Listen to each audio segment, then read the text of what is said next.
يلعب كرة في الخلف وخطأ للعب محمد علي بن رمضان. خطأ لبن رمضان. بن رمضان يحصل على خطأ من اللاعب حسام الدين بريزان.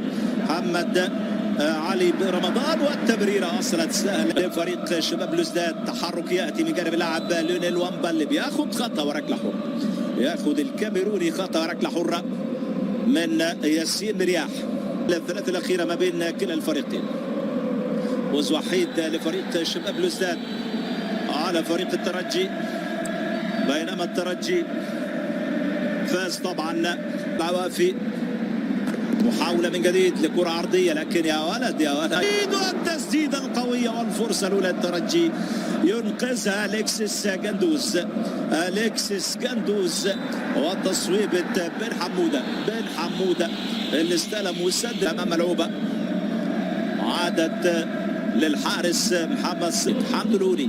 يلعب تمريرة لبن رمضان. بن رمضان مش ممكن. بن رمضان فكر مرتين. بن رمضان فكر انه يلعب كرة عرضية مباشرة بقدم اليسرى وفك بالرجال اليمنى. تمريرة جميلة لمحمد اسلام بكير. خطير بن حمودة. بن حمودة. بن حمودة يلعب عرضية.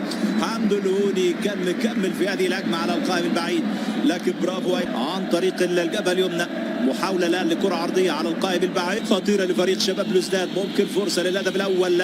تمريرة تعود من جديد.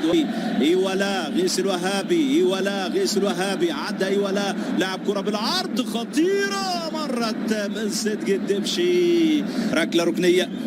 فريق الجزائري بيضع 7 لاعبين داخل منطقة الجزاء. خطيرة توب خطيرة رأسية تعود من جديد للهوني. سدد الهوني لكن خارج المرمى. ركلة مرمى.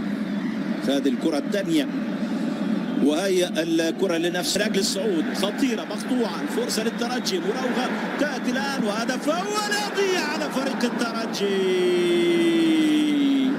غير معقولة. بن حمودة لا تصدق هذه الكرة. بن حمودة. بن حمودة والخطأ الكبير من جانب أليكسيس جندوز، لكن زاد وضربة ثابتة جديدة ملعوبة خطيرة رأسية مرت أعلى المرمى وإلى ركلة مرمى.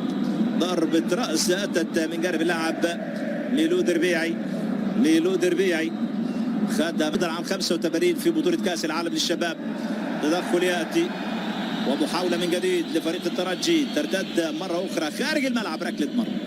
خارج الملعب. ركلة مرمى يعني منذ عام 87 وحتى الآن. مرة وقف جزاء فريق شباب بلوزداد. فرصة الآن للتسديد. يا ولد يا ولد يا ولد على التسديدة، لكن برافو أليكسيس جندوز. أليكسيس جندوز وقذيفة. قذيفة جاءت من جانب بن رمضان في هذه اللقطة. يا ولد